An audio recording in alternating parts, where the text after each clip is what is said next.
Hoje, conforme nós combinamos com vocês em reuniões anteriores, nós estamos na Câmara Municipal de São Bernardo do Campo para falar de 50 motivos contrários ao aumento de vereadores da cidade. Além desses 50 motivos contrários ao aumento dos vereadores na cidade, nós queremos trazer questões ligadas à saúde, à educação, ao transporte, à cultura e lazer. Hoje nós vamos apontar alguns questionamentos que os funcionários dessas áreas têm feito nas reuniões que nós acabamos realizando nas comunidades do Jardim da Represa, do Parque Imigrante, do Royal Park. Mesa, vereadores. Inicialmente eu quero agradecer aos nossos presidentes, agradecer a oportunidade de hoje poder falar aqui para a cidade de São Bernardo do Campo, ser presidente da cidade de São Bernardo do Campo. Dizer que nós vamos apresentar para os senhores aqui ao menos 50 itens que pode, que deva ser observado por vocês por ocasião de verificarem os investimentos da cidade aí para o próximo ano dentro da lei orçamentária, lei de diretrizes orçamentárias. Eu venho da região do Jardim da Represa, Batistini, e dentro desse contexto do desenvolvimento do Brasil, nos remete a tempos que nos acontecimentos acerca do futuro venezuelano.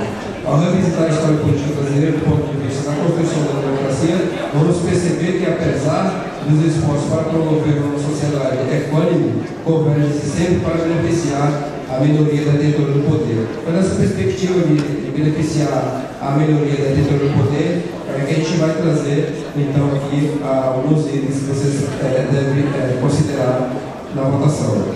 Então, assim, naquela região, a gente pode perceber que esgotos correndo no céu aberto nas comunidades que elegeram, apenas para citar algumas, lá no Parque Imigrantes, esgotos correndo no céu aberto, Jardim da Represa, Royal Park e outras regiões.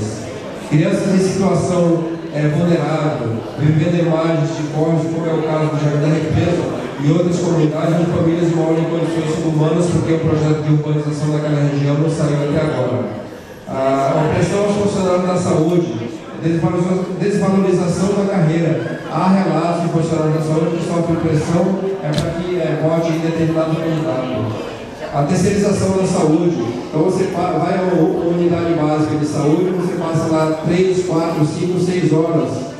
A construção de prédios sem funcionários. Então a gente verifica que a prefeitura construiu um hospital ali na cidade de Alvarenga, mas o seu potencial de atendimento à população não atingiu aquilo que nós consideramos adequado.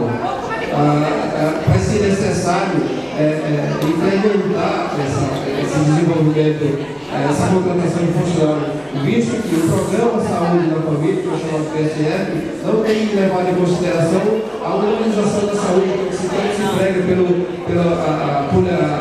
Programa Nacional de Humanização da Saúde. Então, o PSF acaba exigindo dos funcionários que atendam, que batam metas. Não se pode pensar em bater metas quando nós estamos tratando de saúde, estamos tratando com pessoas. Materiais de má qualidade na área da saúde. Tem relatos de enfermeiros que estão dizendo que a luva rasga enquanto estão fazendo os procedimentos. A qualidade do material não é legal, não está garantindo o trabalho para esses profissionais. A falta de medicamentos e materiais da rede municipal. Esta semana mesmo, uma colega lá no parque, lá no Jardim Laura, depois de fazer uma cirurgia de útero, foi a rede pública, não conseguiu medicamento, porque fala de medicamento simples. A ausência de plano de carreira, objetivo para esses funcionários de saúde. Agentes de saúde trabalham com seus direitos assistidos e sofrendo pressão. Ouvi relato de agentes de saúde dizendo que foram reunidas e ditas a elas que se não votarem em determinado candidato não serão demitidas.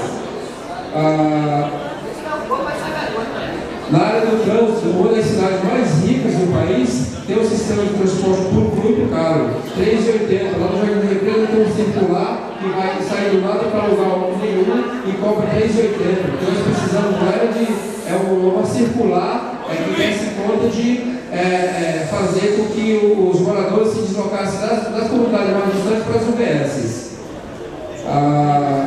A Guarda Civil Municipal encontra-se em condições adequadas de trabalho. Os salários muito defasados. Eu entrei na Guarda Municipal, prestei serviço da Guarda Municipal de 99 a 2009. 10 anos. Nós tínhamos um dos melhores salários. Hoje é R$ 1.500 para 40 horas. Então, que nós temos 50 motivos para relatar para vocês, senhor presidente. E ainda fico pensando aqui que diante da situação em que a cidade se encontra, ainda há tempo para que vocês pensem em aumento de salário. Não é possível esse tipo de tratativa. Aumento de salário, não. Aqui nós não aceitamos, tá? Obrigado.